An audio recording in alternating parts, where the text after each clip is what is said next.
Bienvenidos al video 3 de teoría de grafos químicos. En este video veremos esencialmente algunos teoremas de monotonías del índice de Wigner. Bueno, mi nombre es Daniel Jaume. Este es un curso de posgrado que se dicta en la Universidad Mayor de San Andrés en el marco del proyecto Franklin Latin Network on Chemical Graph Theory and its Applications. Y bueno, comencemos con el curso. Para empezar, recordemos o calculemos el índice de Wiener de algunos grafos. Eh, por ejemplo, el índice de Wiener de caminos es el orden del camino más 1 tomado de A3. Esto se puede deducir fácilmente porque, bueno, recuerden que tenemos un camino, el P1 es simplemente esto, P2 es simplemente esto, P3 es simplemente esto. O sea, el índice que aparece, P4, es un camino con 4 vértices. ¿Ok? Eh, bueno, obviamente si calculamos el índice de Wiener de cada uno de ellos, del P1 es 0, del P2 es 1 y del P3 uno lo puede ver como que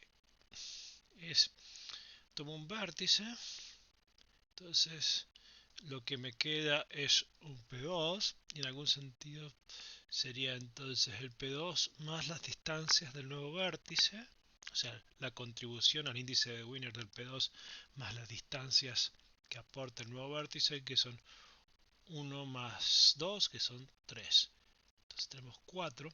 Entonces si pensamos en el P4 de la misma forma, tenemos que nos queda un P3, que sería 4, más el aporte del nuevo, que aporta 1, 2, 3, que aporta 1 más 2, 3, más 3 es 6. Entonces es 10. P5, lo mismo. P5 es un camino que tiene 5 vértices. Distingo uno de los extremos, lo que me queda un P4, que su aporte de Wiener es 10. Y el otro aporta, bueno, 1, 2, 3, 4. O sea, 10. Entonces el índice de Wiener de un P5 es 20. Vamos a hacer el P6.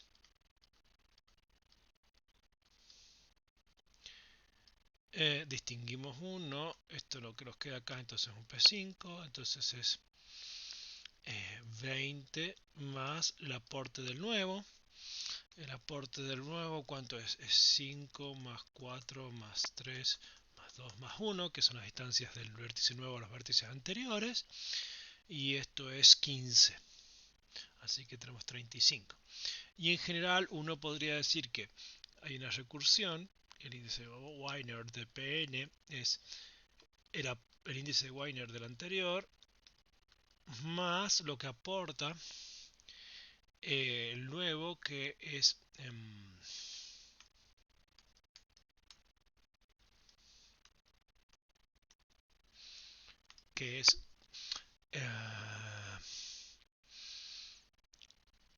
n por n-1 sobre 2, que esencialmente es 1 más 2 más, perdón, este es n-1,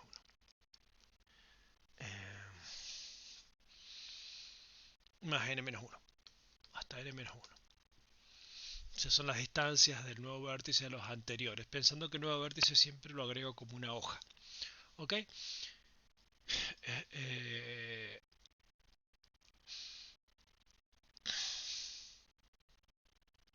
bien.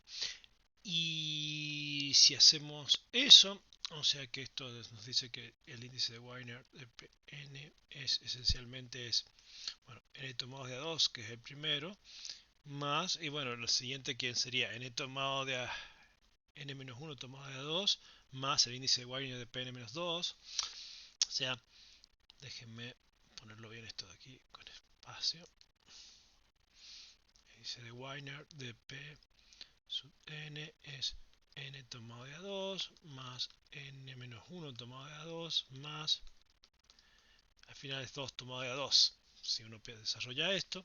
Y esto es en el triángulo de Pascal, sumar todo lo que está en la columna 2 hasta n. Y si eso lo piensa en un segundo, eso es exactamente esto, el que está en la columna 3, pero en la posición n más 1. O sea, esto es igual a n más 1 tomado de a3. Esto se llama, me acabo de enterar, uno de sus compañeros dijo, identidad del palo de hockey. Y se basa en el hecho de que en el triángulo de Pascal eh,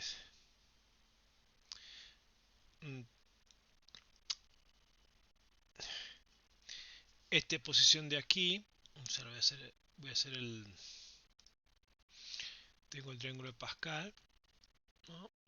Y en general esta es la posición n2, entonces la posición de aquí, que sería la n más 1, 3, a que es igual, y bueno, es esto más esto me da eso. Muy bien, pero este no lo tengo este está en la sumatoria, pero en la sumatoria este de aquí se consigue como este de aquí más este de aquí me da ese. No, pero este no lo tengo, pero este sí.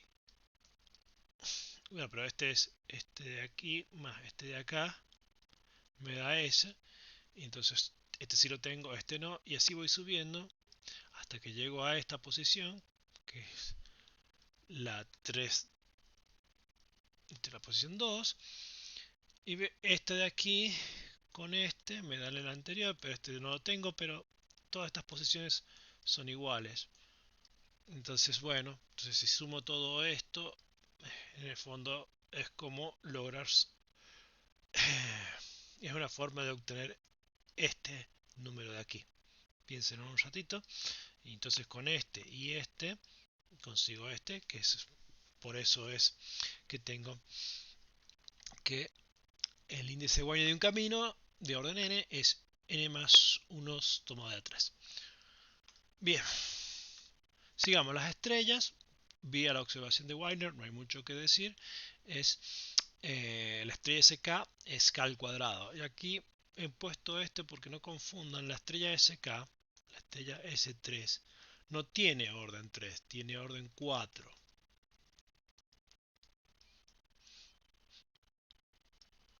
Esta es S3. Tiene 4 vértices. ¿Ok? Y entonces el índice de Wigner no tiene que ver con la cantidad de rayos, o sea, con estos vértices, con los que están en la corola de la estrella, por decirlo de alguna manera, o los rayos de la estrella. ¿Ok? Entonces el índice, lo que va aquí no es el orden, es la cantidad de rayos. Y una vez que lo piensan, uno de eso, simplemente es fácil calcular el índice de Wigner de una estrella usando la observación de Wigner, en el sentido de que una arista, siempre todas las aristas se comportan iguales, dejan una cosa de un lado y 3 del otro. Ok, y entonces cada arista aporta 1 por 3. ¿Y cuántas aristas hay? Hay K. Eh, entonces,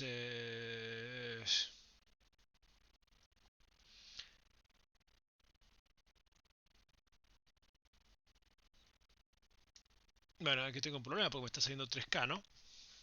O sea, decimos el índice de Wigner de las estrellas es la suma sobre las aristas del producto de lo que, bueno, de n estrella, n2 estrellas de E, por decirlo de alguna manera, por ponerlo simbólicamente, o sea, los que están, la cantidad de vértices de un lado y del otro de una arista, y esto lo hago por todas las aristas, y bueno, esto es la suma sobre las aristas de cuántos, hay 1 por 3, y... por 3 porque tiene ese 3, perdón, ahí está. En general una estrella SK tengo 1 por, hay k-1 de este lado. Muy bien. Y esto lo hago para... perdón, hay k. ¿No? Fíjense que hay k. Si tomo una... En S3 acá hay 1 y 3, pero en S4 tomo esta arista y entonces tengo 1 y 4. Y en general eso es cierto. O sea, tomo en SK, tomo una arista, hay un vértice de un lado y el resto de los vértices que son K. Acuérdense que una SK tiene K más un vértice. Eso es lo importante. Y entonces lo que tengo que hacer es cuando me para una arista queda un vértice de lado y el resto del otro. El resto son K. Entonces por eso es 1 por K, haciendo la cuenta de Wiener. ¿Y cuántas aristas son K? Entonces K por K, que es K cuadrado. Ahí está. Bien, los ciclos vamos a usar, para contarlos, vamos a usar el argumento de Lozano. Es uno de sus compañeros que lo que hizo Lozano es contar caminos. Otro compañero de ustedes usó el argumento de Wiener para contar caminos, pero bueno, tiene el argumento de Wiener, hay que hacerlo con cuidado.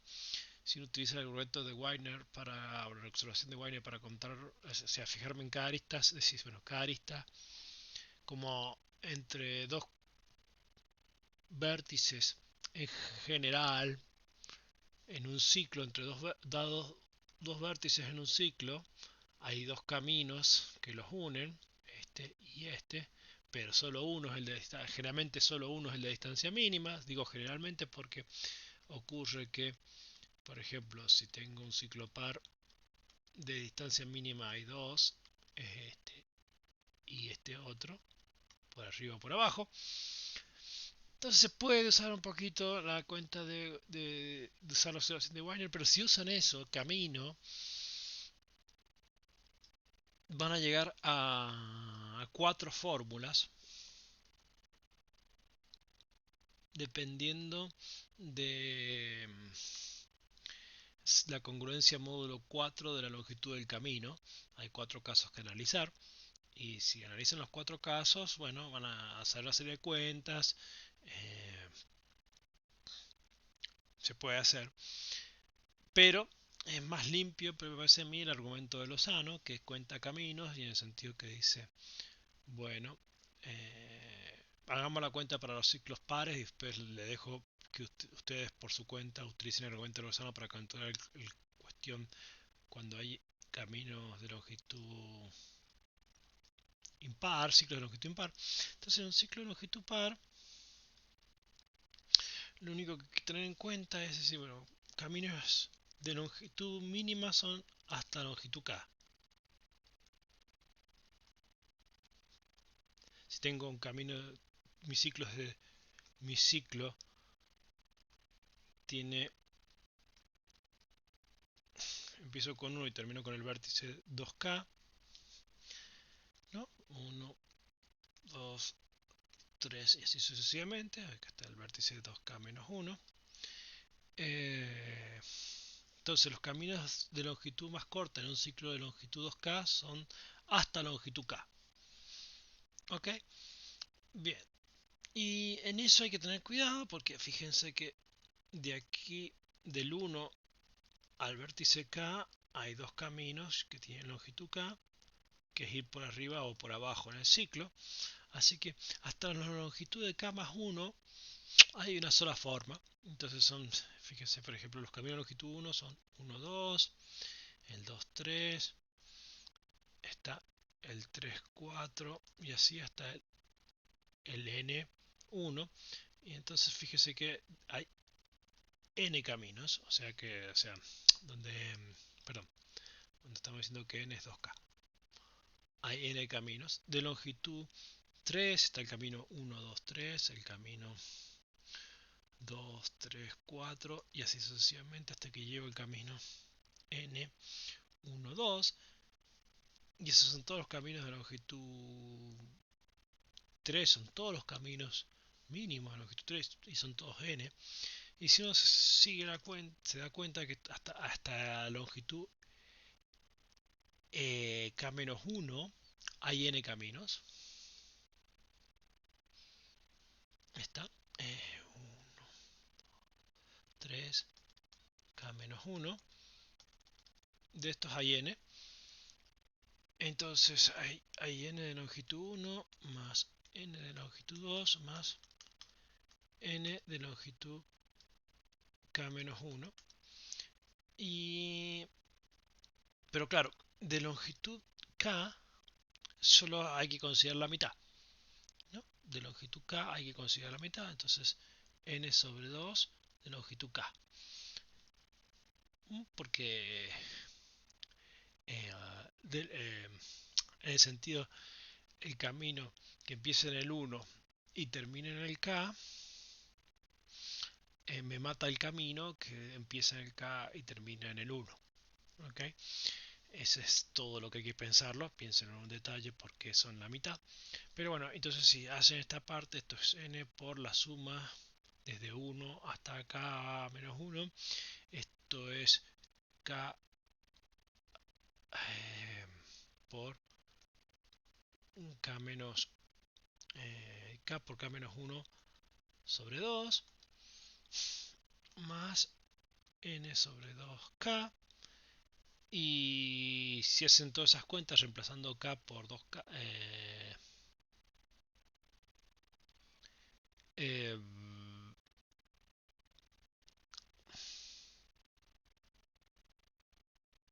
bueno, si hacen esas cuentas reemplazando n por lo que es, les va a quedar esto esencialmente es 2k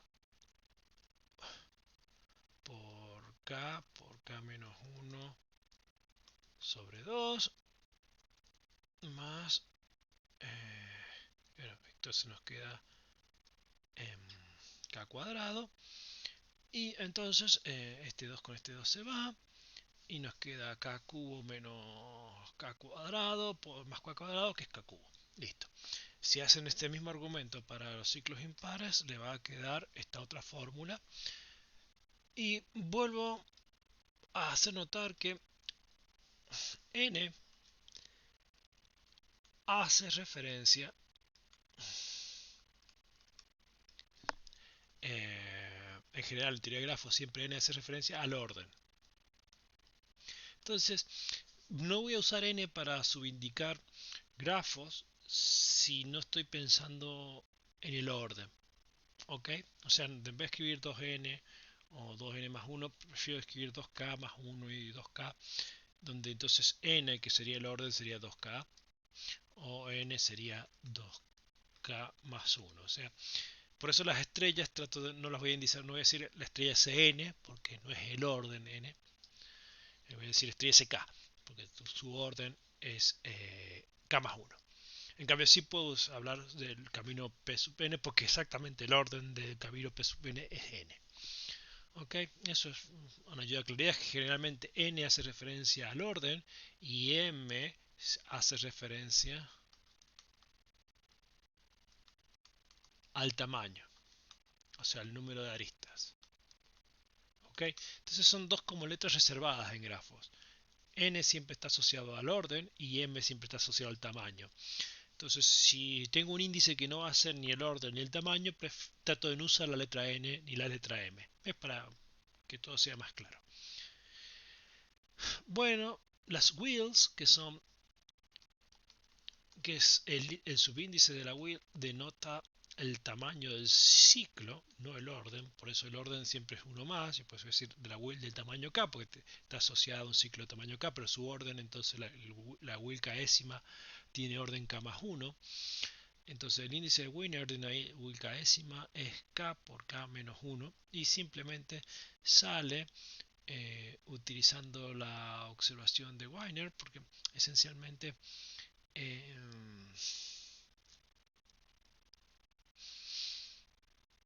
no es observación de Wiener, sino es la definición, perdón. Hay que fijarse, hay dos tipos de distancia nomás en una wheel, distancias 1 y distancias 2, ¿ok? O sea, Distancias 1 hay de dos tipos, de central a un vértice de la circunferencia o dos vértices seguidos de la circunferencia tienen distancia 1, así que son K más K, el aporte de los caminos de longitud 1, y de longitud 2, bueno, es cualquier par de vértices no vecinos del ciclo. Y bueno, esos cuantos, distancia 2, 2 por la cantidad de vértices no vecinos. O sea, un vértice tiene, ¿cuántos tiene no vecinos? Y en este caso hay que anular, si considero para el análisis este vértice, bueno, este 2 es vecino de estos dos. Digo, está a distancia 2 de estos dos. En general, esto es, bueno, la cantidad que hay aquí es K menos 2, menos 3, perdón. O sea, hay que sacar el vértice que considero y sus dos vecinos. Bueno,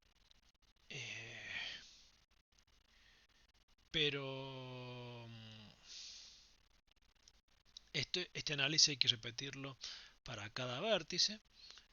¿Está? Pero si lo repito para cada vértice está considerado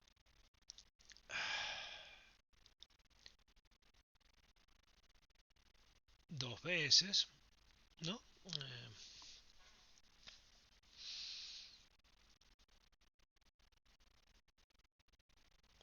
O sea, cuando considero este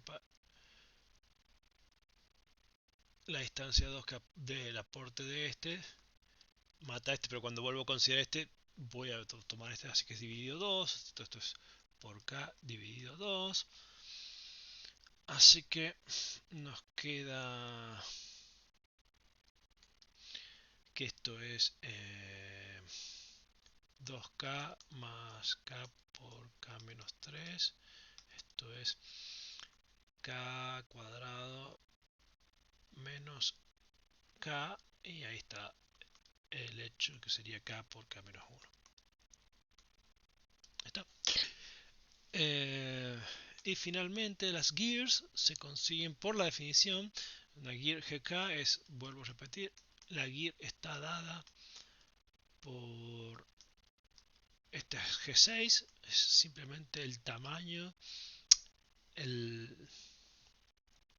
la gears, el índice que aparece en la gears es el ciclo que la forma.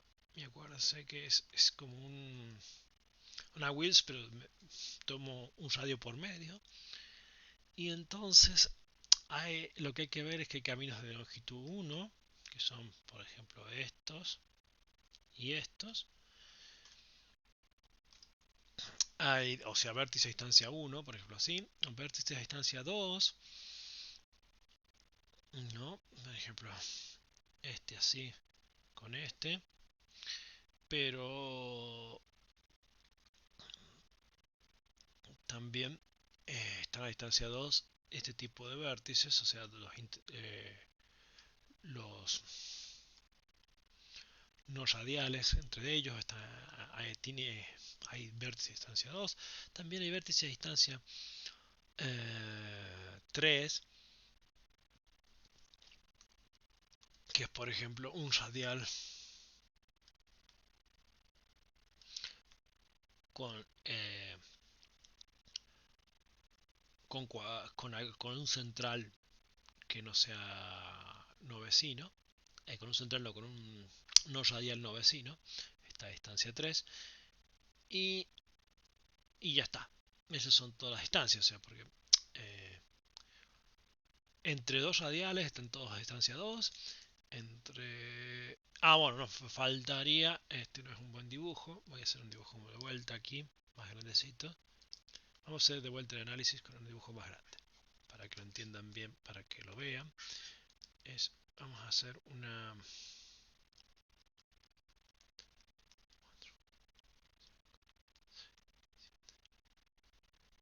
Ahí está. Esta.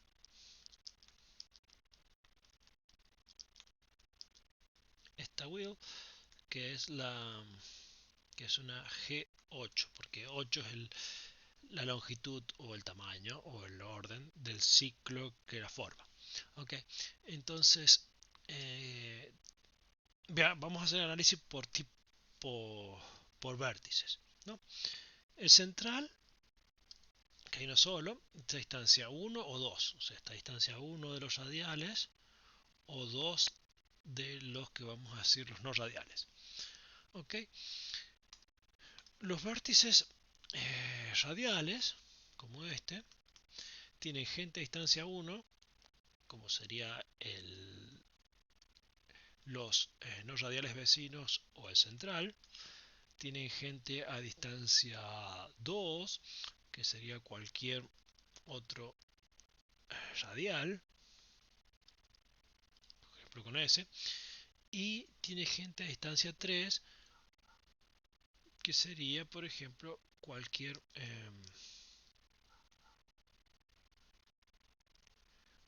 no radial no vecino, ¿no? Como este de aquí, a distancia 3 de un radial.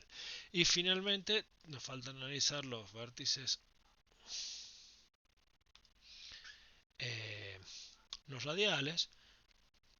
Ya sabemos la distancia de los vértices no radiales al centro, que es 2. La distancia de los vértices no radiales a radiales hay de dos tipos: a los que estoy a distancia 1 y a los que estoy a distancia 2, porque simplemente a distancia 3, perdón, que puede ser, me voy por ahí, pero en general distancia 3 la consigo fácil yéndome aquí a un radial, voy al centro y de ahí voy a cualquier otro radial. Entonces están todos ahí.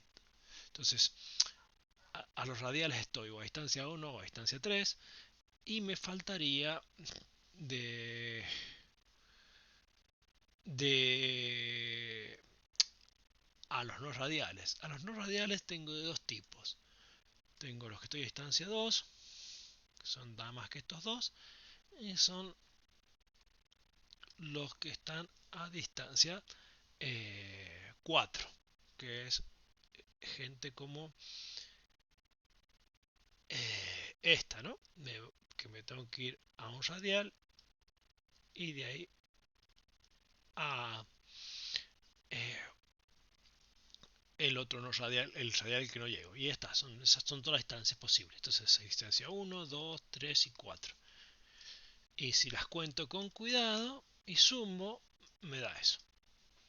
Bien, háganlo como con cuidado. Bueno, la definición para los completos, un grafo completo, un KN, K mayúscula,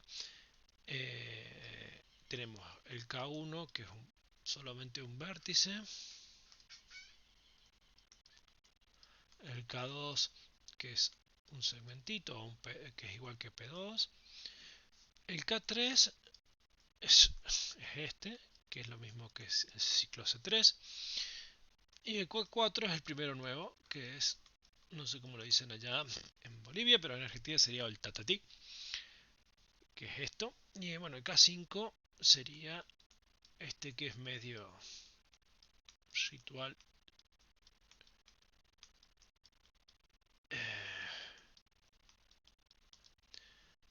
que es medio una estrella,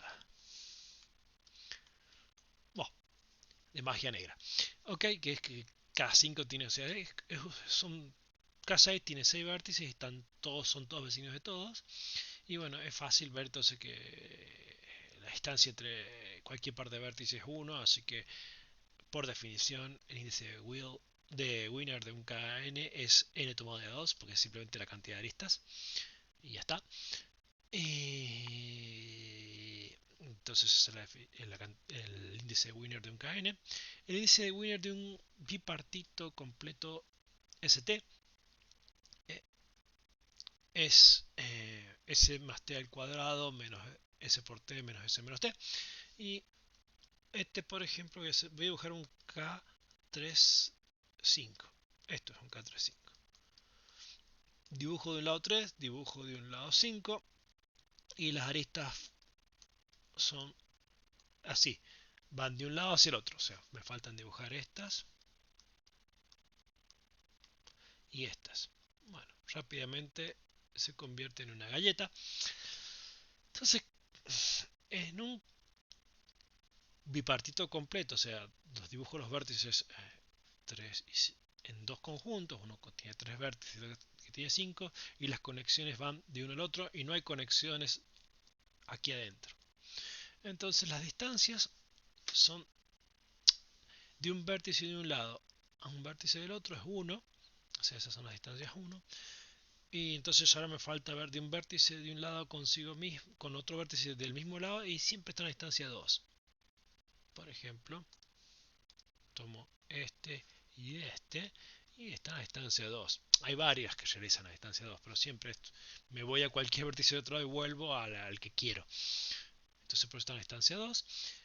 Y eso pasa también de un lado y del otro, porque si tomo este vértice y ambos están a la distancia 2, porque bueno, hay un camino de longitud 2 que los une. Entonces, en un bipartito completo hay solo dos tipos de distancias, distancias 1 y distancias 2, y bueno, si se das cuenta, termina llegando a esta fórmula.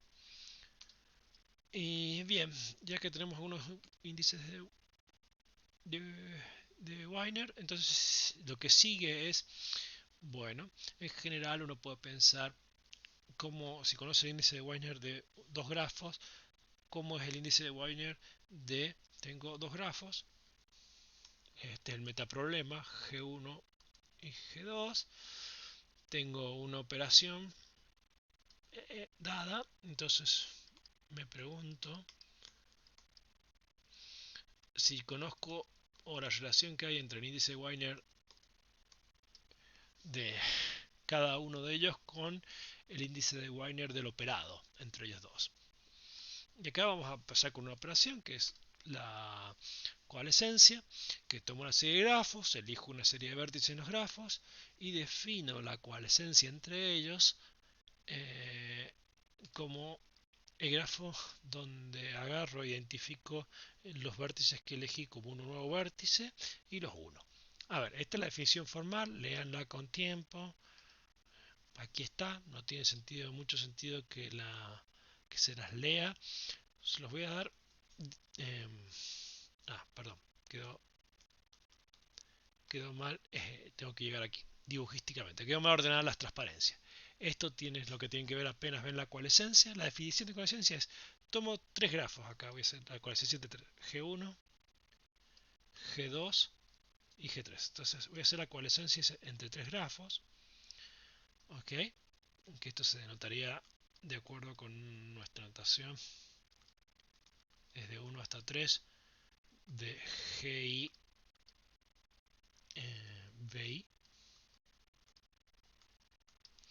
Ok, y es en cada uno de los grafos elijo un vértice. Aquí elegí el B1, en G1, en G2 elegí el B2 y en G3 elegí el B3. Y lo que hago es lo identifico, o sea, los pienso como uno, todos, como si fuera uno solo. Entonces paso a este grafo. Todo lo que estaba unido al B1 o al B2 o al B3 se unen a este nuevo vértice que es el B estrella. O sea, no, por ejemplo, la coalescencia entre este y este de aquí, si hago, identifico este con este, es como si ahora vea todo esto como un solo vértice. El resultado final es ahora, no esto.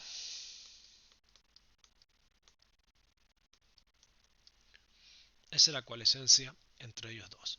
Y si se fijan bien, tiene que ver con esta definición. Esta es la definición en detalle. Acá está la parte donde dice, bueno, los vértices que son, y los vértices que tenía, menos el que elegí en cada grafo, al que le agrego el nuevo. Y las aristas, ¿cuáles son? Y las aristas que tenía, salvo las aristas en las que juegan los vértices elegidos, que las tengo que sacar. Está.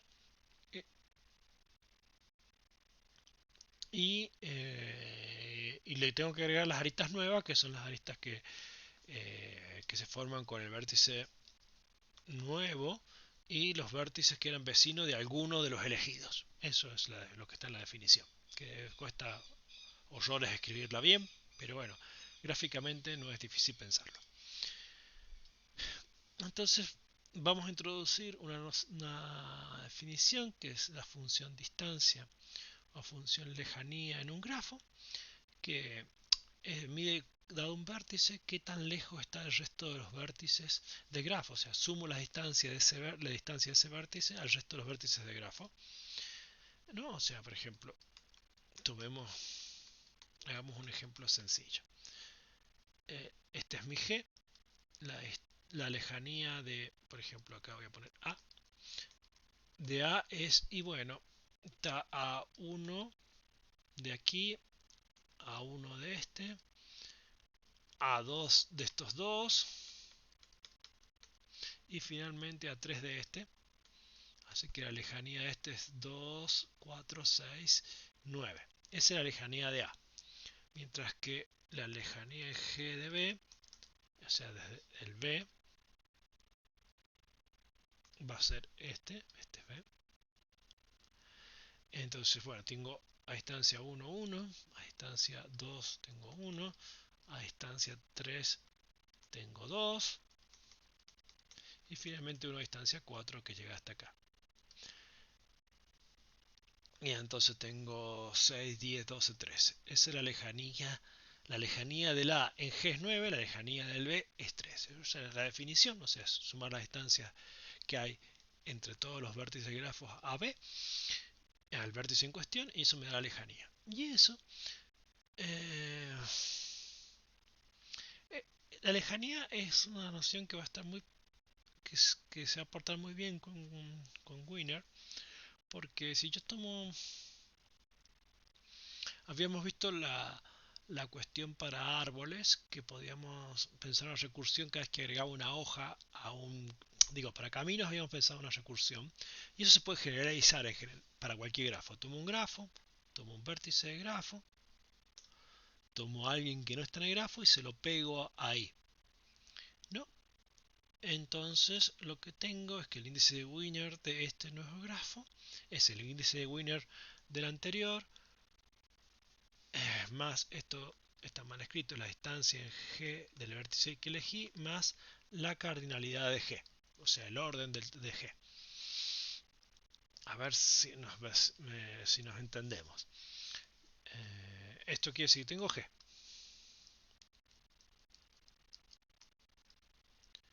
G. Elijo un vértice de G. Tomo un vértice U que no está en G y agrego esa arista que los une. Eso es esta operación de acá. Este es G más U. Y me pregunto ahora cuál es el índice de Wiener de este. Y me dice que es el anterior por la, las sumas de las distancias a G, o sea, la lejanía de G en G, la lejanía del vértice elegido en G, en el grafo G, más la cardinalidad de G. A ver, esto aplica, dice que generaliza la recursión de caminos. A ver, tenía un camino, por ejemplo, tomamos esto, tomamos un P7, por ejemplo, ¿no? 3, 6, 7. Y luego lo que agarro es ahí, agrego un vértice y genero P8. Entonces P8 se puede ver como un P7 más U, donde, bueno, el más está referido a esto, que pegué a U en el borde, en este caso. Y entonces me dice que esto es el Wiener de P8, es el Wiener de P7 más U, que es el Wiener de P7, más. Y ahora tengo que hacer la distancia de este vértice, la lejanía de este vértice del resto de los vértices, y eso es simplemente la suma desde 1 hasta 6, ¿no? Y ahora lo que tengo que sumarle es 7, que es la cardinalidad. Y bueno, eso es lo que hacíamos antes, que decíamos sumado las distancias. Esto es como, si se piensan, es sumar las distancias del 8 a los vértices que tenemos en el grafo, en el camino original, y entonces recuperamos la recursión. Pero lo que dice este argumento es que esto es válido porque puedo pensar ahora en pegar 3, 6, 7. Por ejemplo, la fórmula ahora vale de una fórmula que si pego aquí, entonces me dice que el nuevo grafo, este es el vértice elegido, este memoria es H, el winner de H es el winner de P7 más, lo único que tengo que calcular es en P7 es la lejanía del A más la cardinalidad de el vértice del P7 que es 7. O sea que en general nos dice que cuando yo eh, le agrego un vértice a una hoja P7, depende de dónde le agregue voy a cambiar, pero el cambio está dictaminado por la lejanía del vértice al que la pegue. Y esto lleva a pensar eh, que la coalescencia y la lejanía y el índice de Wagner están relacionados. Yo lo que voy a hacer es tomar un grafo y otro grafo, y lo que voy a ir haciendo es la coalescencia entre este grafo, vamos a llamarle H, y este G, y voy a ir cambiando, voy a hacer la coalescencia donde identifico el 1 con el 10, y después voy a hacer la coalescencia donde identifico el 10 con el 2, y después voy a hacer la coalescencia donde identifico el 10 con el 3, y la coalescencia donde identifico el 10 con el 4, y la coalescencia donde identifico el 10 con el 5, y así hasta el 10 con el 7, y así hasta el 10 con el 8 o el 9, lo mismo, por la simetría. Y voy a ver qué pasa. O sea, lo que hago es, bueno, lo que tengo es aquí es la lejanía de cada uno de estos vértices en el grafo en el que vive. O sea, la lejanía del 5 es 19, la del 4 es 20, la del 6, fíjense, es 20. O sea, vengo bajando, la lejanía viene bajando, o sea, ¿no? Hasta el 4, y de ahí empieza a subir, siendo que los vértices, el vértice más alejado del grafo es el 1, que tiene lejanía 35, el otro son el 8 y el 9 que tienen lejanía 30, y después, bueno, tengo el 28, el 23, el 20, este y este, por ejemplo, están a la misma lejanía, tiene la misma lejanía en el grafo, estos dos también tienen la misma lejanía. No crean que eh,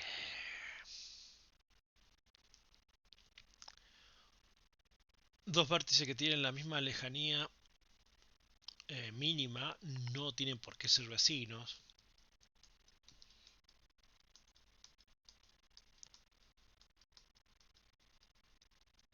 Estos dos vértices son los de lejanía mínima y no son vecinos. ¿Okay? O sea que puede haber varios vértices con la lejanía mínima y no necesariamente tienen que ser vecinos. Pero lo importante es relacionarlo con el índice de Wiener. Acá calculé el índice de Wiener. Por ejemplo, 204 es el índice de Wiener cuando hago la coalescencia aquí así. 190 es cuando hago la coalescencia así. Esto es, me da 190.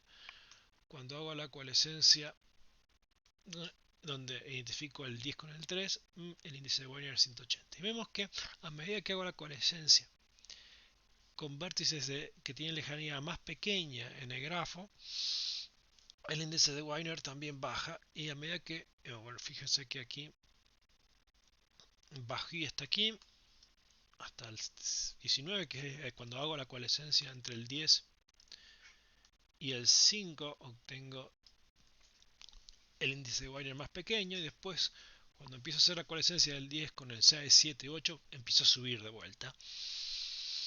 Y esto nos lleva a suponer el siguiente teorema de coalescencia o de monotonía, que está basada en el siguiente lema, que nos va a dar un lema de monotonía, que es: tomo un grafo y dos grafos conectados, G y H, y elijo un vértice en cada uno de ellos. Entonces, eh, el índice de Wigner de la coalescencia entre estos dos grafos con estos vértices elegidos es el índice de Wigner de cada uno de ellos, más estos aportes que solo dependen de los órdenes de los grafos y las lejanías en sus respectivos grafos de los vértices elegidos. Esto es, en algún sentido, una generalización de lo que vimos. Perdón, no me hagan caso. ¿Ok? ¿Y en qué se basa esta idea? Bueno, la demostración es dibujística. Tomemos un grafo G, elijamos un vértice G chiquito en G, tomemos un grafo H, elijamos un vértice H chiquito en ellos y hagamos la coalescencia, o sea, identifiquemos ambos vértices, ¿no? Y tratemos y llamémosle, para no estar escribiendo todo esto, a la coalescencia entre estos dos grafos con estos dos vértices elegidos, llamémosle M. Entonces, el índice de Wigner de M, por definición, es la suma entre arrow B y U, ¿no? Un par de vértices entre los vértices de la coalescencia, toma de 2, o sea, cualquier par de vértices de la coalescencia, y me fijo la distancia en ese grafo, en el grafo M, en la coalescencia, entre B y U. Bueno, esta suma se puede separar en dos, en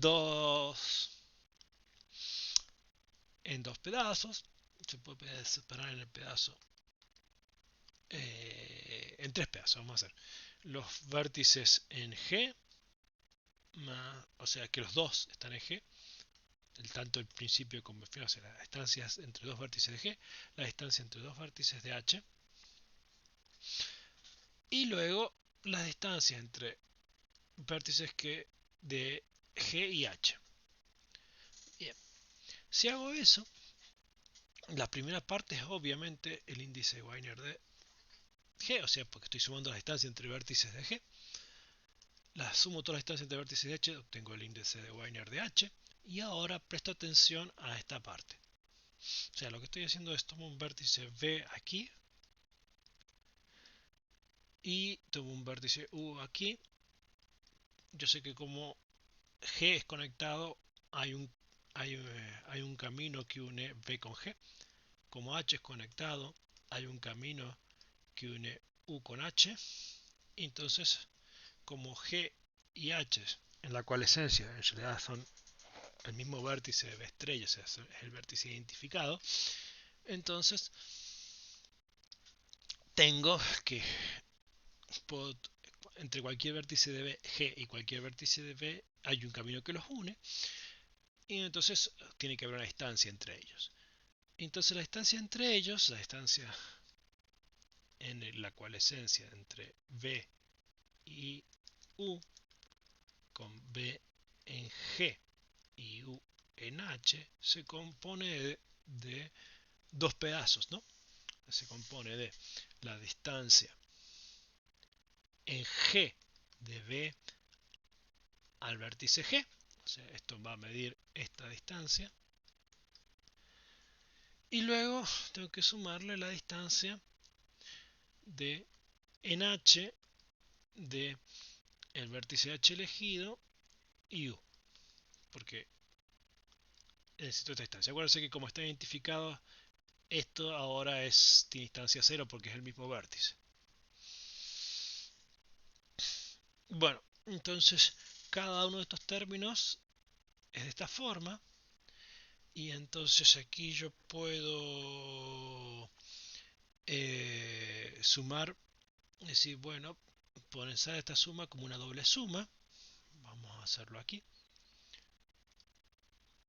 La suma sobre GH de las distancias de NM de B a U, con B perteneciente a G y U perteneciente a H, uno lo puede pensar como, bueno, sume sobre los B pertenecientes a los vértices de G, como una doble suma de los U pertenecientes a los vértices de H, ¿de quién? De las distancias en M de B a U. Pero dijimos que esto se puede reemplazar por vértices en H, ¿de quién? De distancia en G de B a G más la distancia en H de H a U. Y ahora hacemos las cuentas. Esta parte no depende de U, así que cuando distribuya la sumatoria simplemente la puedo sacar afuera y me queda sumatoria sobre los B pertenecientes a los vértices de G de la distancia en G de B como a G por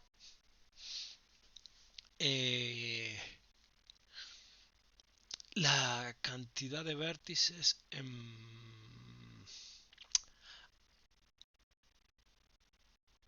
bueno, aquí hay que hacer cuando uno hace esta cosa hay que hacerlo hay que tener un pequeño detalle.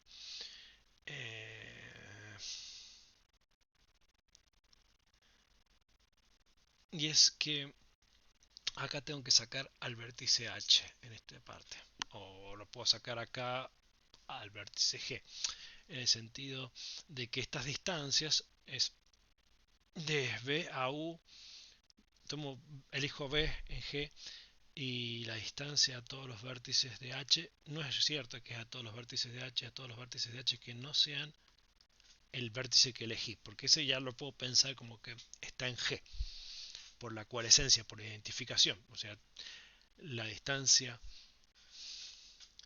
en M, entre comillas, porque no existe H, digo entre comillas porque no existe este señor, H no existe en,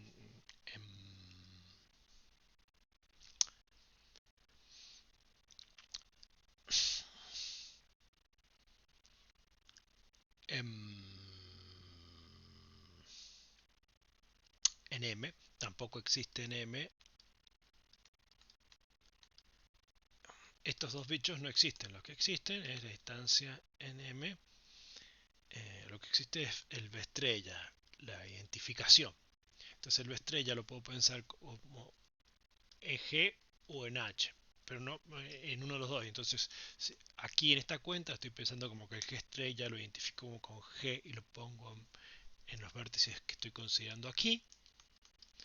Y entonces este tiene un vértice menos.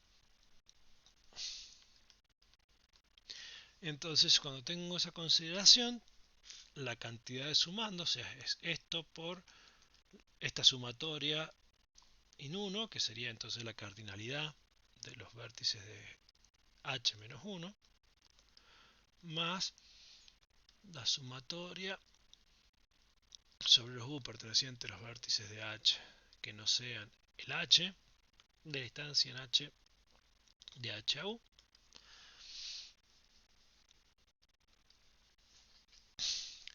y si se ponen a pensar, esto no es otra cosa que la distancia en h del vértice elegido h. Bien, y ahora sumo sobre B, así como la puedo distribuir en las dos sumas y me queda de este lado puedo sacar factor esta cantidad que no está en ningún lado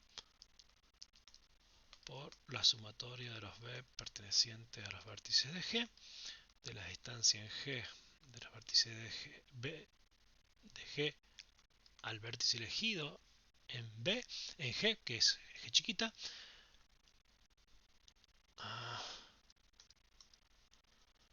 más la sumatoria de los vértices de G, de quién habíamos dicho de esta sumatoria que ya habíamos dicho que la distancia en H del vértice elegido en H, que es el H chiquito. Bueno, y entonces, bueno, de vuelta esto no es otra cosa que la distancia de G al resto de los vértices del grafo G, así que esto es la lejanía en G del vértice elegido en el grafo G, que es el G chiquita, por el orden de grafo H menos 1, más, y esto no depende de B, así que se puede sacar fuera sumatoria y esta sumatoria es para cada vértice de grafo G sumo 1, eso me da exactamente el tamaño. Entonces es la lejanía del vértice H en el grafo H por el orden de grafo G. ¿Ok? O sea, para usar la misma notación. Acá, perdón. Ahí está.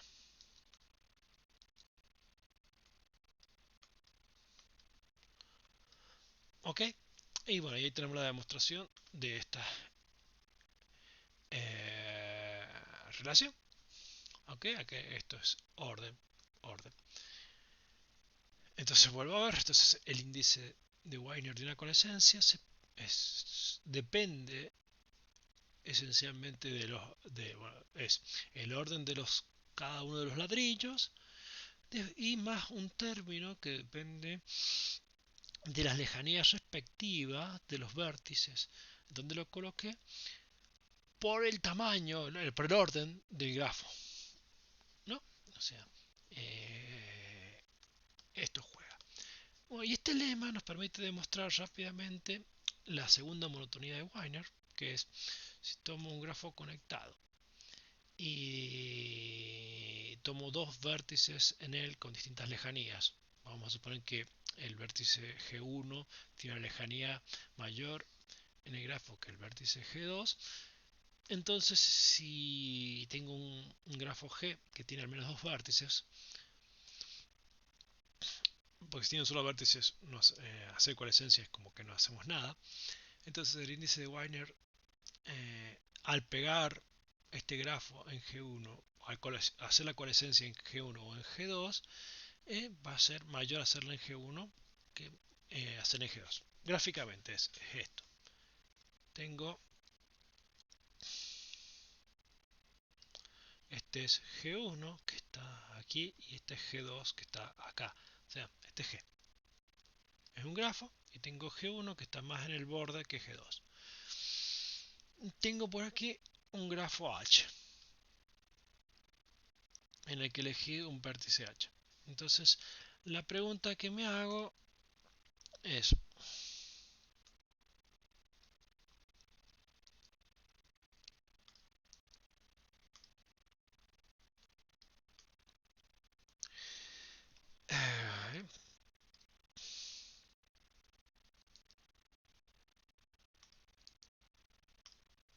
entonces, la pregunta que me hago es, si ahora yo agarro y hago la coalescencia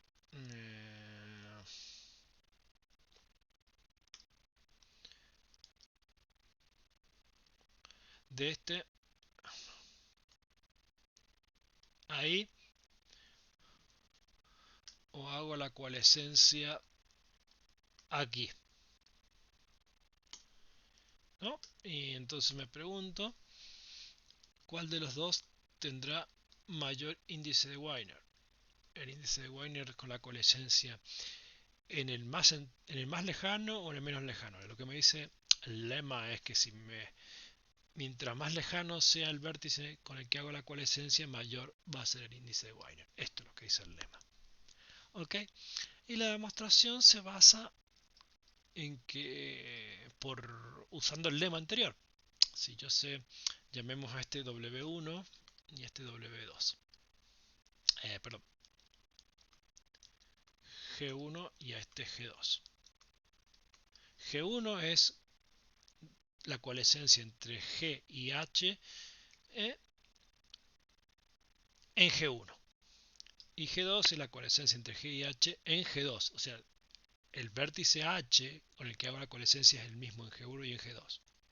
Este es el mismo, el vértice H en el que hago las dos. La que cambia es el vértice que elijo en el G con quien hago la coalescencia.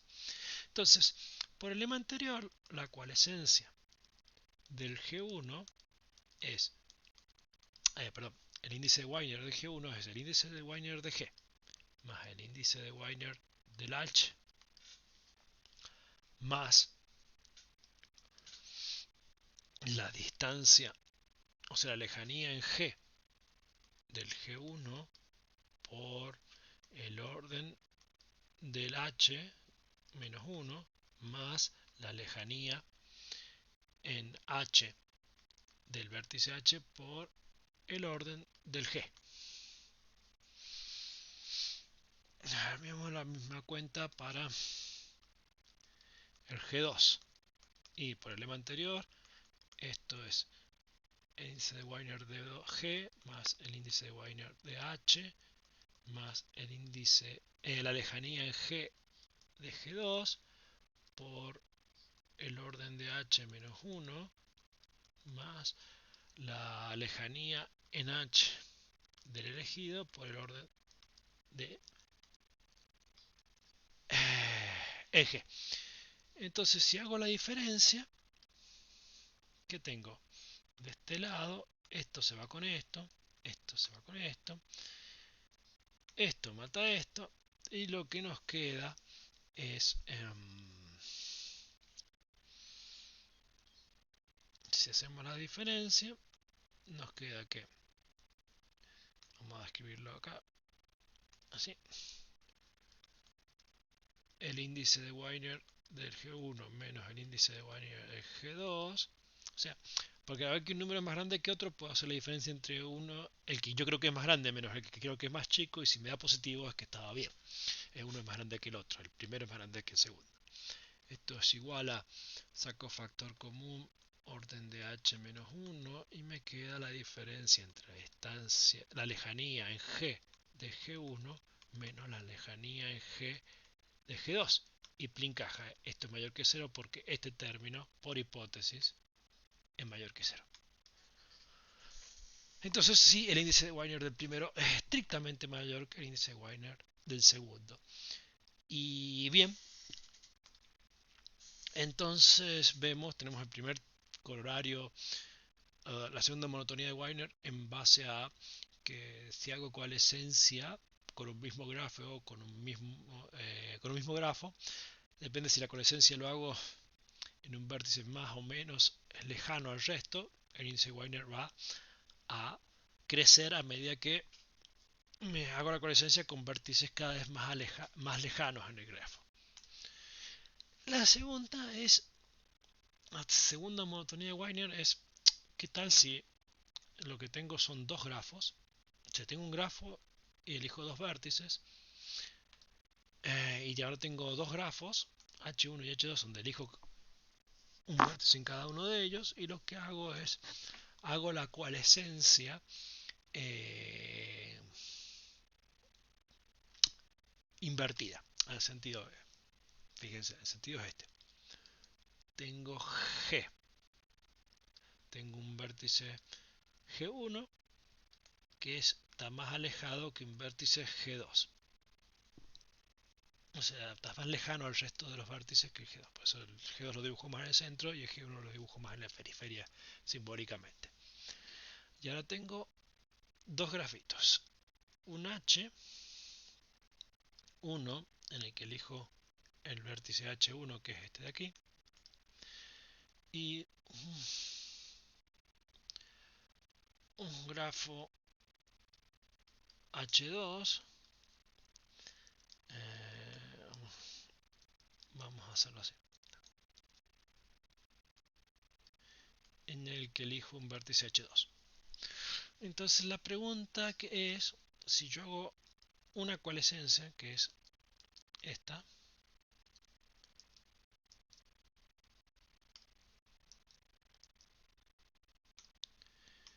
hago una coalescencia, a ver, que sería esta,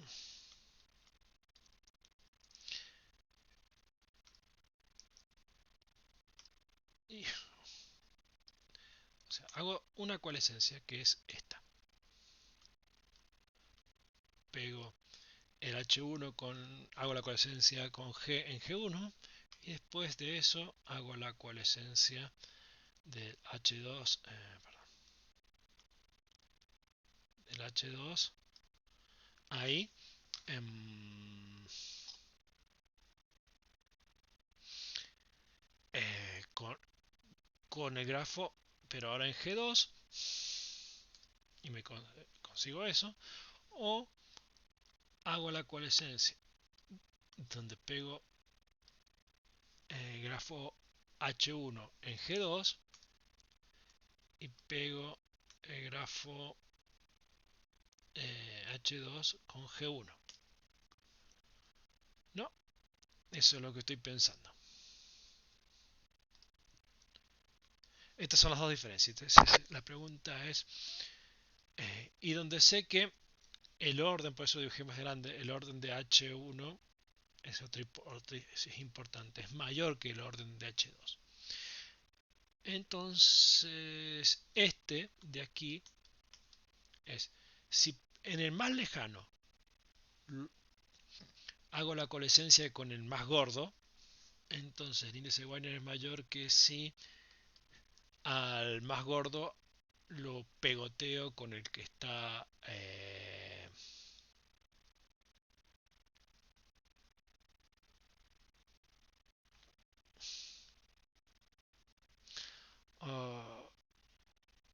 tendré que haber dibujado al revés.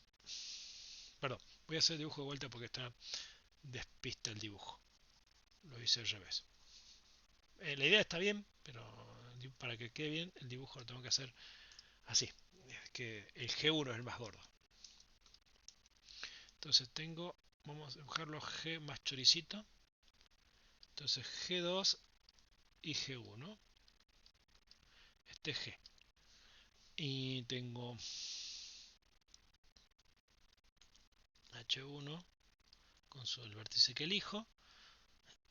Tengo H2 con el vértice que elijo. H2 tiene H1 tiene un orden mayor que H2. Por eso es H1 más dibujado más grandecito. Entonces lo que voy a hacer es la coalescencia con estos tres señores. Acá lo que no he dicho es que, bueno, no es difícil de probar, pero tiene sus bemoles, que la coalescencia se puede hacer de forma iterada. O sea que si coaliciono G con H1 y después el resultado hago la coalescencia con el H2, es lo mismo que hacer G con la coalescencia con H2 y después hacer la coalescencia con el H1. ¿Ok? Y entonces, si hago la coalescencia de que pego el más gordo, pego el más gordo al más alejado y el más flaco al más central, o hago la coalescencia al revés, que pego el más gordo al más central, hacia el central, y el flaco lo pego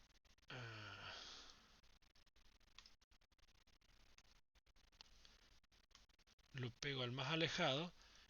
Esa es la cuestión. Y la pregunta es, ahora, ¿cuál tiene mayor índice de Wiener? Y la respuesta es lo que uno intuye naturalmente, que pegar de forma con la coalescencia el más gordo al más alejado me va a dar más índice de Wiener que pegarlo al revés. ¿Ok? Y la demostración de este hecho eh, no es esencialmente eh,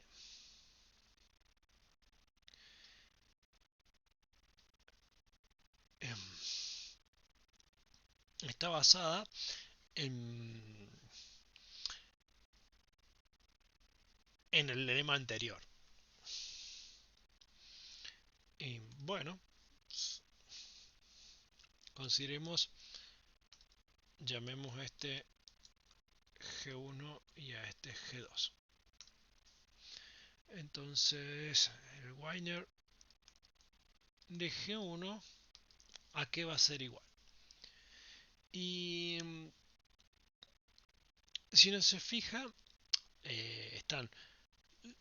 va a ser el Wiener de G más el Wiener de H1 más el Wiener de H2. Esto se obtiene simplemente consiguiendo los vértices entre G y G, los vértices en H1, o sea, la distancia entre ellos, y la distancia entre los vértices en H2, más ¿quiénes?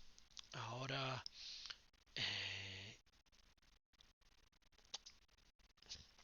tenemos los vértices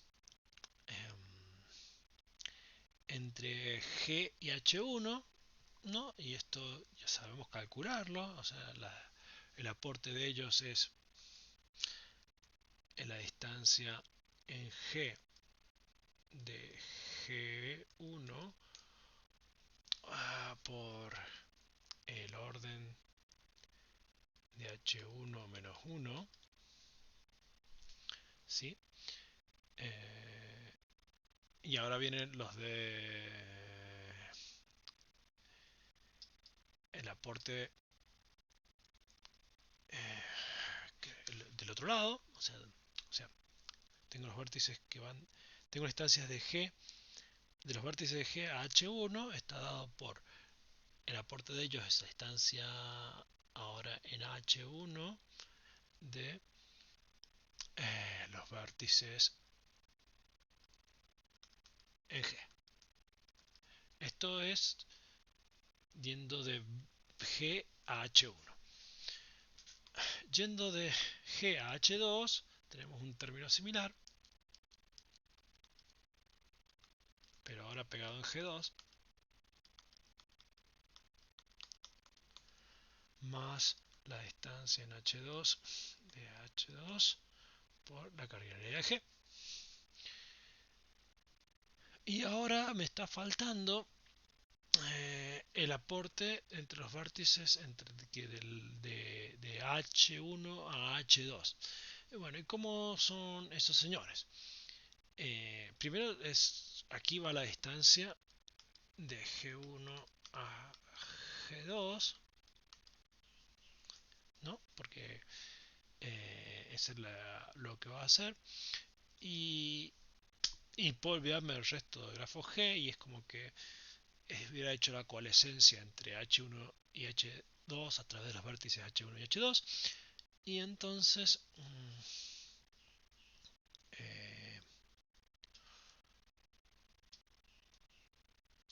ahora, ¿qué sería? Esta distancia es multiplicada por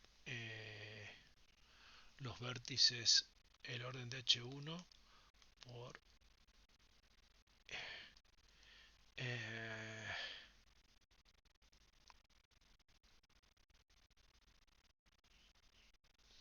por el orden de H2 menos 1. ¿eh? Aquí estoy pensando la coalescencia entre H1 y H2. Eh,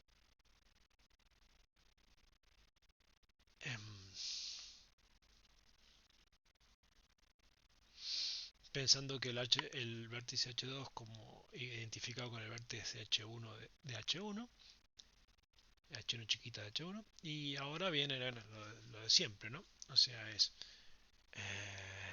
más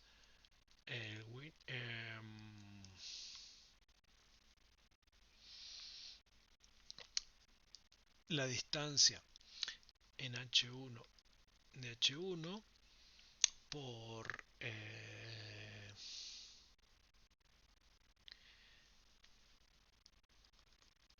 el orden de H2 menos 1 más la distancia en H2 de, o sea, la lejanía del vértice H2 en H2 por el orden de H1.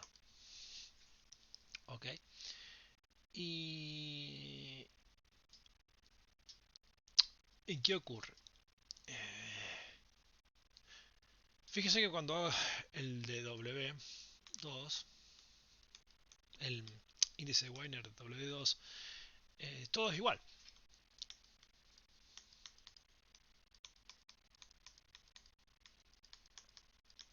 No, esta parte es igual. Esta parte, cuando consigo los vértices de G, ahora a H1 es igual, pero lo que cambia es que ahora voy a hacerlo con otro color. Voy a hacer así. Déjenme hacerlo así para que se entienda bien. Voy a usar el verde para lo que se mantiene igual.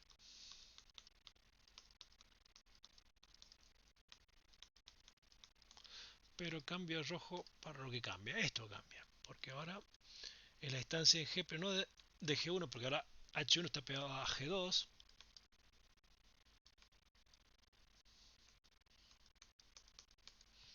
Más la distancia de H2, H2G, ¿no? Pero uno puede decir, pero este término realmente no es diferente, este término es igual, porque está aquí en el otro lado. Así que esto es la distancia en H2 de H2, la distancia H1, esta es H1, o sea, lejanía del vértice H1 en H1, por la cardinalidad de G. Luego, ahora tengo que considerar las cosas pegadas con el H2, este cambia, es más la distancia en G de G1, ahora es el que se pega a H2.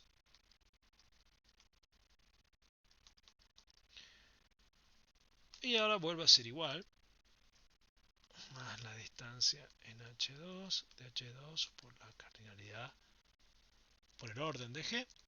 O sea, esa es la consideración, eso es lo que tiene que ver con los vértices que van de G a H2. Ahora, los vértices que van de H1 a H2 me da lo mismo, o sea, porque es lo mismo sumando. Es todo esto.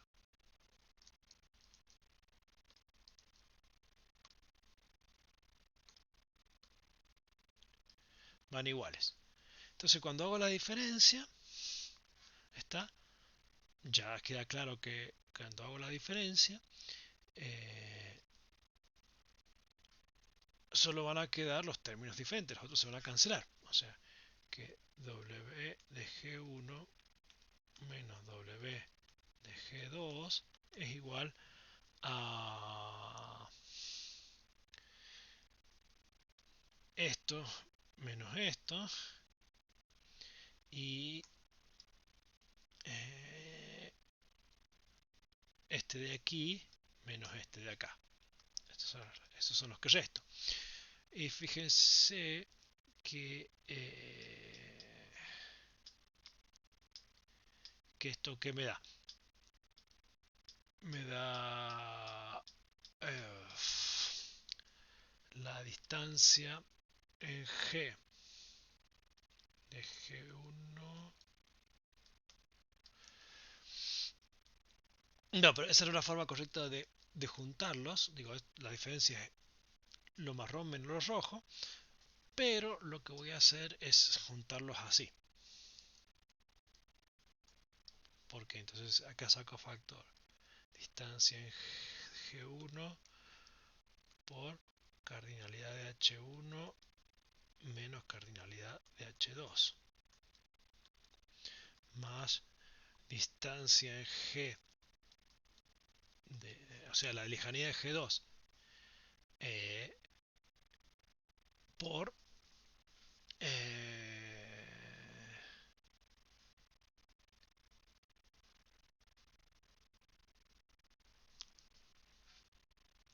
ya acá me queda el orden de H2 menos el orden de H1. ¿Ok? Y ahora vuelvo a... Vamos a agarrar esto. esto. Y vuelvo a reordenar y que somos felices.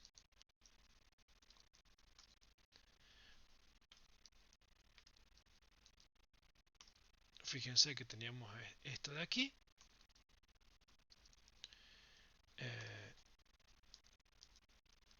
Y ahora entonces el índice de Wiener de G1 menos el índice de Wiener de G2 es igual a ¿qué cosa?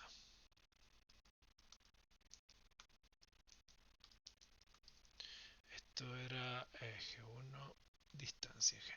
Ok, y ahora esto es H1 menos H2, lo cual es positivo, por la distancia o sea, la lejanía de G1 menos acá porque lo tengo que poner al revés, la lejanía de G2, que también es positivo, así que chan chan es positivo. Y se acabó, uno es más grande que el otro. Y tenemos entonces eh, es demostrado el tercer corolario de monotonía de Wiener, que nos dice que si hago la coalescencia depende esencialmente de no importa la estructura interna de los H, solo importa eh, su orden. Cuando hago la coalescencia, me importa la lejanía de los vértices donde voy a hacer la coalescencia y el orden de los grafos con respecto a los cuales voy a hacer la coalescencia. No, es independiente de la estructura interna de H.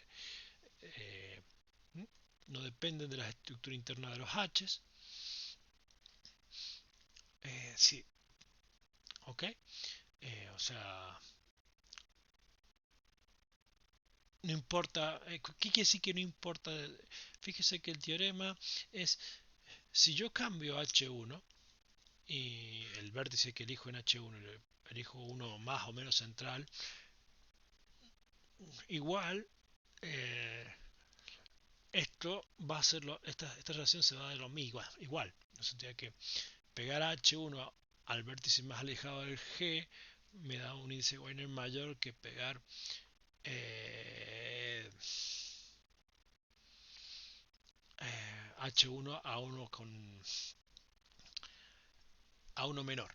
¿Sí? O sea, ¿qué quiere decir? Puedo poner el menos lejano del H1 con el más lejano del H2 y no va a cambiar esto. O sea que si el gordo se pega al más lejano, y esto me da mayor coalescencia que pegar el flaco al más lejano. ¿Ok? Y bueno, eso no depende de la estructura interna de los H. Entonces, en general, esto te da un ejemplo de cómo uno puede pensar o cómo se puede pensar en generar un problema de investigaciones. Tomo una operación unaria, o sea, unaria es que tomo un grafo y le hago algo, o binaria, que tomo dos grafos y entre ellos hago algo, y ver qué pasa con X. X en este caso sería el índice Wiener, pero podría ser cualquier propiedad que veamos en el futuro, o en general, cualquier índice. Y entonces tomo una operación favorita, por ejemplo acá tomaron una coalescencia, y tomaron X como índice de Wiener. Y luego colocamos las palabras, la operación favorita, por ejemplo coalescencia, y X fue índice de Wiener, esto sería todo, hay que ponerlo en inglés. Eso se pone en el Scholar Google y se le pone Enter y se ve si hay papers asociados a eso. Si los hay, se los lee y se ve qué es lo que hay hecho respecto de la operación, por ejemplo, coalescencia, sense en inglés, y Wiener Index. Eso es lo que uno busca y fija los papers que hay. Eh, si no, si no hay papers, entonces lo que vamos a proceder es, y esto va a ser contenido de video 4, es cómo usar SageMath para hacer experimentos computacionales y tratar de hallar una conjetura de que algo vale. Algo como lo que hicimos recién en el ejemplo de, bueno, para ver qué pasaba con la coalescencia. Y en Wire lo que vimos fue que si hago la coalescencia con distintos vértices, con distintas lejanías, ¿qué pasa? Y vimos que había una monotonía. Ese tipo de experimentos hay que hacer. Y bueno, una vez que uno tiene la conjetura, hay que tratar de probarla. Si probó la conjetura, tenemos un paper. Si no la probamos, hay que buscar otra conjetura, o cambiar la operación, o cambiar X, aprender cosas nuevas y volver a pensar la conjetura y repetir el proceso. Y en general esto funciona para casi toda la vida de un matemático, sobre todo en teoría de grafos. Y esto es una forma de hacer investigación, no es toda, esta es una forma de hacer investigación muy en la filosofía de problem solver. No es hay otra forma de hacer investigación matemática, que es la forma eh, construcción de teorías, que para lo cual eh, tienen que hablar con un constructor de teorías, o sea, con alguien que hace investigación de ese estilo, que no soy yo, eh, donde lo que se hace en general es se habla de un tema y se habla y se habla y se van conectando ideas hasta que poco a poco va emergiendo una teoría. Eso es lo que cuentan. Yo no tengo la experiencia para contarles cómo es que se puede generar investigación matemática de esa manera. Yo sé hacer mi investigación matemática de esta manera, que es problem solver, y a medida que uno va resolviendo problemas, uno espera que la teoría emerja, una teoría emerja de cuando uno empieza a resolver problemas, a veces resuelve problemas interesantes y emerge solo una teoría interesante. En general, mandamientos del investigador: siempre tenga un problema en la cabeza propia, o sea, algo que ustedes, una idea de ustedes que quieren probar, y piensen en él todos los días. Todos los días hay que pensar en el problema. Al menos una vez al día hay que pensar en el problema. Y también otra cosa que tiene que tener es, uno es un problema abierto famoso. Yo tengo la conjetura de Frankl. eh, Hay que tener un problema famoso en la cabeza y pensar todas las semanas al menos una vez en el problema famoso, tratar de resolverlo. ¿Está? Y, y este es el punto 3 importante. A medida que uno hace investigación, no solamente es investigación, va haciendo otras cosas, da clases, va a cursos. Y entonces cada vez que aprenda algo nuevo, tanto sea para dar clases como en un curso, una charla o algo, agarre eso nuevo que vio y trate de aplicarlo al problema propio en el que está pensando, o a su problema famoso. ¿Está? Mucha gente ha resuelto problemas famosos de esta manera. Alguien, por ejemplo, qué sé yo, la última cosa que sepa fue, por ejemplo, la conjetura de sensibilidad en informática. Fue probada hace poco, hace un año o dos, eh, por un tipo que, bueno, que la tenía en la cabeza, la conjetura, desde que se recibió, y estuvo 20 años pensando en la conjetura, 20, 25 años pensando en la conjetura de sensibilidad. Y lo que hacía es, cada vez que aprendía algo nuevo, trataba de aplicarlo a la conjetura. Y la conjetura de sensibilidad en informática es una conjetura referida a funciones booleanas. Y una vez aprendió algo nuevo, en una charla aprendió algo de teoría espectral de grafos. Y bueno, trató de aplicar eso de teoría espectral de grafos a su problema con la sensibilidad de las funciones booleanas, y resulta que sí. Esta cuestión que aparentemente no tenía nada que ver con la sensibilidad de las funciones booleanas, que era un teorema de teoría espectral de grafos, fue la herramienta necesaria, la forma justa de encarar el problema, y por eso el problema de la conjetura de sensibilidad eh, en un paper muy corto. Entonces eso es posible, esto es una receta útil. Lo que es más difícil de esta receta es hacer el ejercicio real de que cada vez aprender algo, tratar de verdad de aplicarlo al problema. ¿Ok?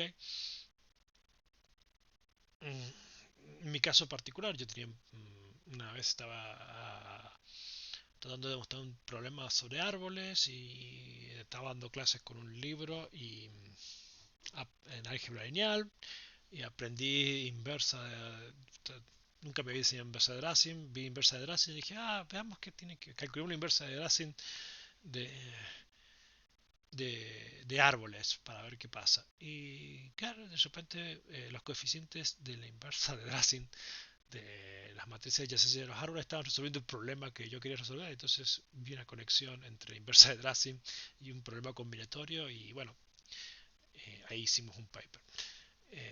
Por eso digo, esto es muy interesante aplicar eh, cada vez que uno aprende algo nuevo, tratar de aplicárselo, usarlo, relacionarlo con lo que uno está pensando. Y de repente hace conexiones que son, parecen mágicas. Y la cuarta eh, es muy importante. Si uno no sueña con el problema es que no está trabajando de verdad en el problema. Uno tiene que llegar a un problema matemático para resolverlo.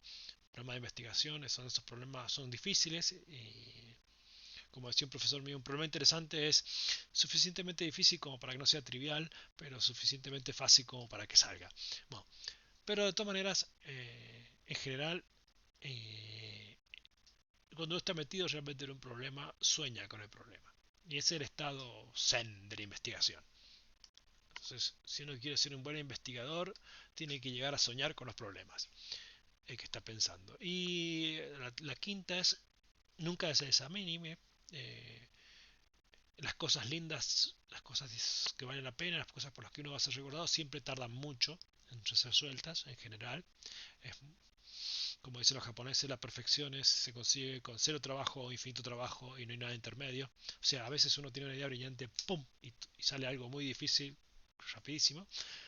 Pero la mayoría de veces no es así y entonces se requiere mucho trabajo. Entonces nunca se desanimen, siempre hay que tener fe de que uno lo va a lograr y nunca hay que dejar de intentar. Bueno, estos son los mandamientos del investigador.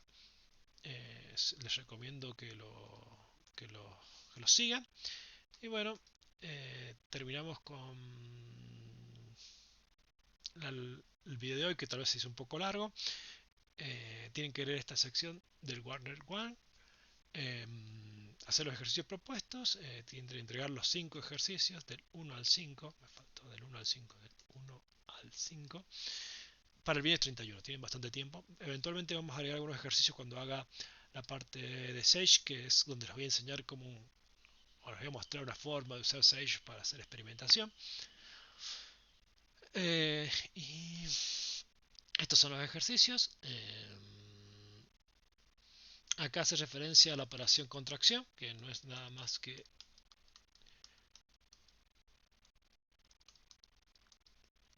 agarrar una arista y como la contracción es agarrar una arista, por ejemplo agarro esta y la pienso toda como un solo vértice, así que la contracción me queda así.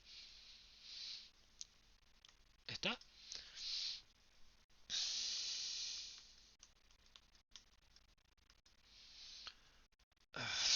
Por ejemplo, si contraigo esta, me queda, el resultado es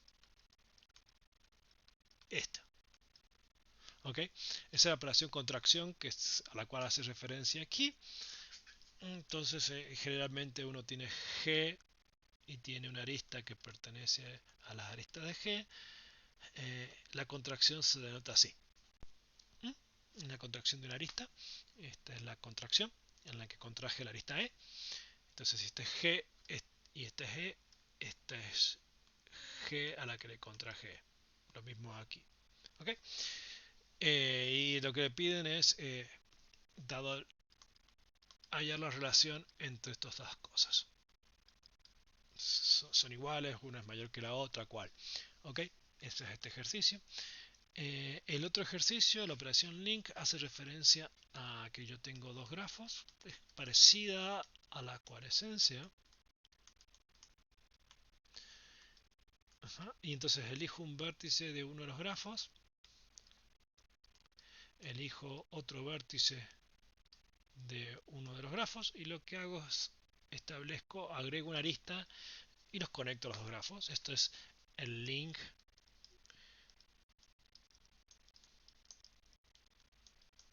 se puede notar así, entre H y G a través de los vértices G y H. Ok, y la pregunta es, como podrán ver, si uno puede hacer teoremas de monotonía como, como los de coalescencia. Deberían funcionar muy parecidos, porque las operaciones son muy parecidas. Y esta operación es exactamente, uno puede pensar que si uno obtiene la fórmula de monotonía, un segundo teorema de monotonía, un teorema estilo el segundo teorema de monotonía para coalescencia de índice Wiener, pero para link, esta es la operación link. Esa fórmula le permitiría obtener la fórmula para la recursión de caminos de forma trivial. ¿Ok? Y esa recursión debe ser un caso particular de este teorema. Y bueno, también debería haber como un tercer teorema de monotonía de Wiener y link, en el sentido de que si hago el linkeado solo va a depender de si tengo así, ¿no? La pregunta es si hago este link